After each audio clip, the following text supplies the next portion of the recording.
তো hello everyone, আসসালামু আলাইকুম। আশা করি সবাই ভালো আছেন। তো আপনারা আজকে যে ভিডিওটা আসলে দেখবেন, অত্যন্ত আপনার মনোমুগ্ধকর একটি পরিবেশ, আহ, একটি জায়গা, সুন্দর একটি জায়গা। তো আপনারা ভিডিওটা দেখতে থাকুন। তো আশা করি সবাই ভালো লাগবে যে আমাদের বাংলাদেশে এত সুন্দর জায়গা এখনো আছে, এখনো থাকতে পারে। আমাদের মাতৃভূমি যে এত সুন্দর।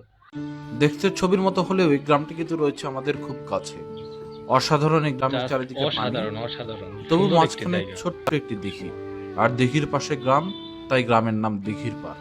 এই গ্রামের অবস্থান নাটোর জেলার নলডাঙ্গা উপজেলার পাটুল হালতির বিলে। কি মানে এরকম অসাধারণ দেখতে জায়গা এই গ্রাম! দেখলে কার না মন চারিদিকে চাইতে পানি আর চায়, পানি, মানে সবারই তার যাইতে মাঝে ইচ্ছে ভেসে করে। আছে এই গ্রাম। বর্ষাকালে ৫ আপনি মাস এই কি গ্রামের মানে আকার এমন থাকে। কক্সবাজারে পানি যান, থাকা অবস্থায় এত গ্রামে টাকা খরচ যাবার করে এত নৌকা জায়গা ছাড়া যান, অন্য কিন্তু কোনো এখানে উপায় নেই। আপনারা যদি একবার ঘুরতে হাওরের পারেন, সৌন্দর্য দেখার জন্য আমরা তো সুনামগঞ্জ আসলে আমি যেতে যদি হই। যাইতে পারতাম তো হাওরের মাঝে আমার গ্রাম দেখে আসলে আমরা ধন্য হয়ে পুলকিত যেতাম। হই। এত অথচ সুন্দর একটি জায়গা। সেই রকম সৌন্দর্য আছে আমাদের খুব কাছেই। চলুন ঘুরে আসি নাটোরের হালদির বিল। অসাধারণ।